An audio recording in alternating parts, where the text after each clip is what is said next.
Welcome to the Mischief. I'm Valen, and this is Embers Rekindled. Today I'm going to be showing you how you can mix metals to make Dawnstone. Then, some of the few practical uses you can apply it to, like weapons and tools. So let's start off with continuing from where I left off at the last episode, where we were refining our different metals into ingots. But in this case, we're going to insert a specific item, that being the mixer centrifuge. This is made with a bunch of plates, copper, mechanical core, and, well, just more iron. Basically, it's a lot of iron and a little bit of what we've already used before. But this is going to be used to take different molten metals, make an alloy, and then export it out to be turned into other, like, ingots or plates or even nuggets if you still want. This thing by itself doesn't look too impressive. It just has a lot of holes in it. You think, well, this doesn't look like it's gonna really alloy much, but it does. It has a lot going on in the top and bottom, more so than what you might actually see.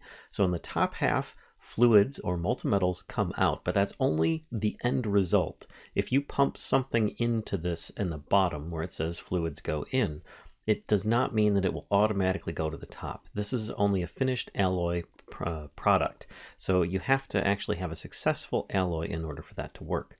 In this case, it's going to be Dawnstone. You might be able to adapt this to other alloys, depending upon other mods you have installed. This is the one that's set up for default. Now, both of these are also accessible with machine accessors, so you can add those onto the side to give yourself some more ports if you really need to. But also, you end up having Ember come in the top, and you have the regular metals stored in the bottom. Anyway, let's just do this so that you can see it easier, because I'm kind of over explaining it at this point. But you place one of these things down, you have a whole bunch of inputs going into it. Think of it this way. It's like divided into 4 sections. When you look at it, you put one of these on here. There we go. North, east, south, west. This is a fluid dial in the bottom part.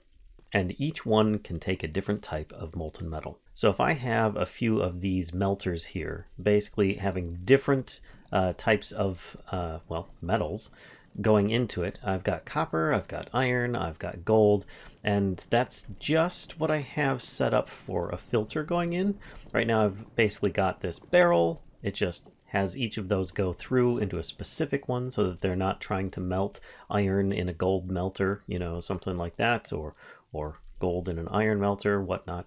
I also have the receptors set up and everything, and different fluid extractor pumps just kind of shooting this out here. Now, if you have some problem where you have a molten metal being made, and it goes into the centrifuge. In this case, I've got one of the 3 different types of metals that I want to use for this example. I'm going to turn this on, and all of them go in. They're all going to get melted, turn into the molten version, and they'll sit and wait to be pumped in to the mixer centrifuge, because I don't have these currently enabled. And you notice that we've got the different molten metals. That's fine. All right, let's have iron go in there. Oh wait, I don't want iron in this.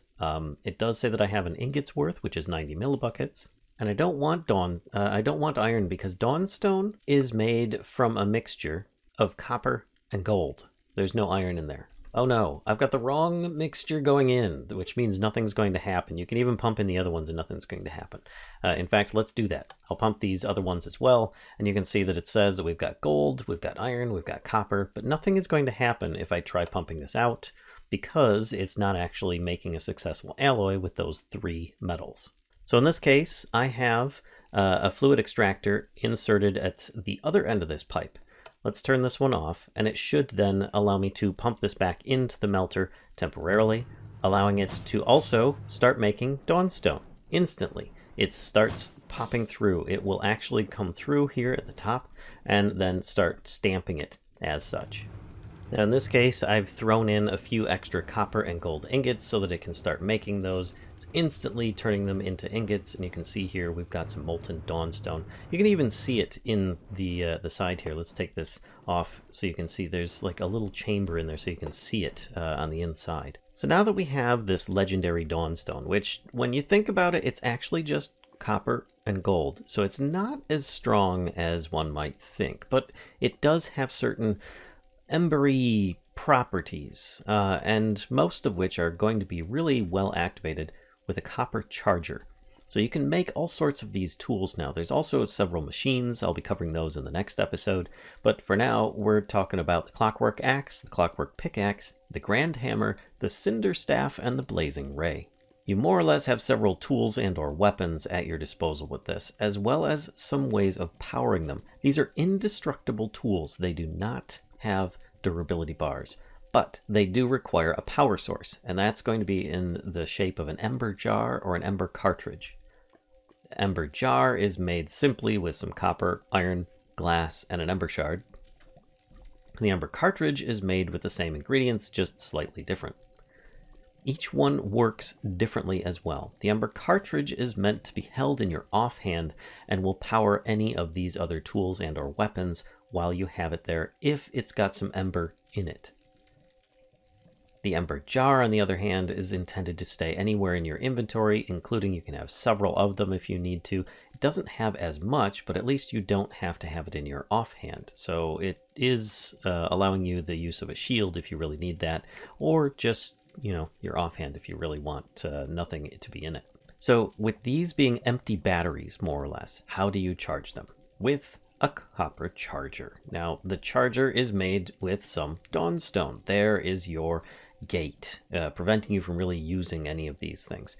But it is a pretty easy device to work with. You just plop on here some kind of ember receptor, you have it hooked up with your different emitters and stuff from a power source, and then you put in it what it is you need. In this case, I've got an Ember Cartridge. Let's put an empty one in here. I just right click and it will start charging. You can see that it's already got a big charge of 24,000 in there, which, if you recall, is pretty close to the cell that's already up there. So this is another way of kind of storing some battery power, but it is more or less going to be used for charging your different devices. In this one over here, I of course have one of those Ember Jars, which I can take another one of these, put that in there, and both of those can end up getting charged over time from these different, well, copper chargers. Now, having both of these, I should be pretty well set, but I am going to hold the Ember Cartridge in my offhand just for the purposes of the demonstration in this case. First thing we're going to cover is the Clockwork Axe. Yes, it has a 9 attack damage, so it's pretty good as itself, and it also will harvest logs pretty darn fast. It does require a little bit more of the Dawnstone, but I mean, it's unbreakable and enchantable. This is something that you might not have been aware of, is that these are all enchantable items. And you notice I chopped through that pretty darn quick, but the idea here is that it used Ember instead of durability. When I look this up on the enchantments list, you'll notice that it's got a strange array of enchantments on here. We've got weapons and tools. That's because most of these will count as both. Not everything is going to be applicable to each of these, and that's because they function slightly different in most cases, but the axe is pretty straightforward. It is both a weapon and a tool, so you can use it with things like smite and efficiency, silk touch, knockback, fire aspect, and so on. Next, we'll look at the Clockwork Pickaxe, which has a pretty high attack damage in and of itself, so in a pinch, you'll do some pretty good damage. And then looking at the enchantments list, it's pretty much the same as the axe, and it will work in a similar manner. You can use it to mine up all sorts of just materials like this, but that's not all. It also works a treat on any kind of soft diggables.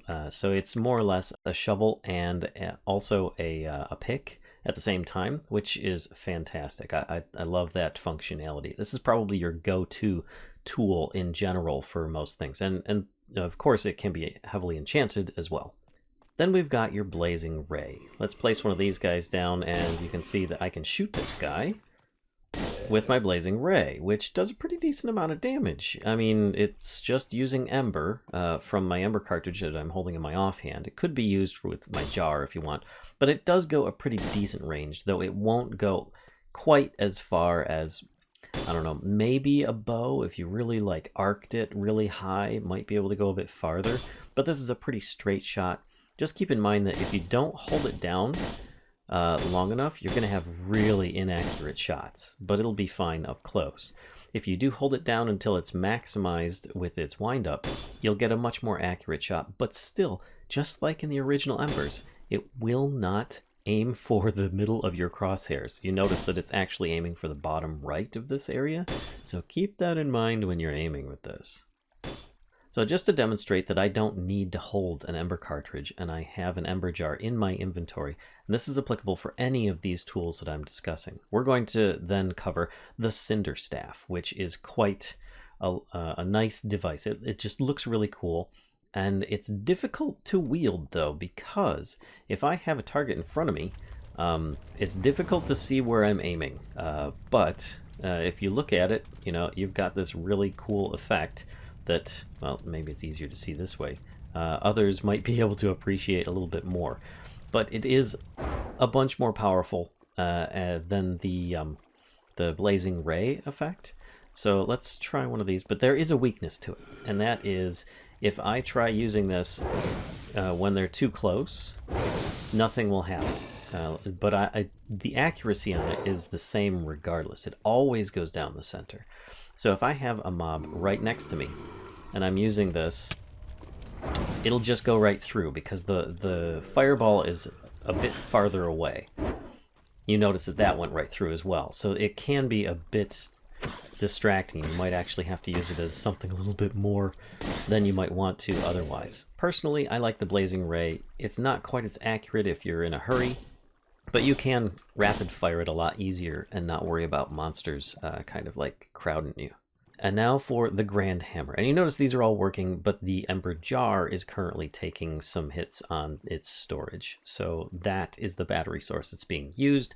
The Grandhammer, it's basically a pick and weapon, but it's avoiding pick. So anything that I mine with this is destroyed. Even if it's an Ember's machine or whatever gets mined with it is destroyed and deleted. So don't use this on some machinery or setups or things that you've built, because it will wreck them. It's more just a really good weapon because it's got 11 attack damage. It's enchantable with smite, efficiency, knockback, fire aspect, etc. because it's a tool.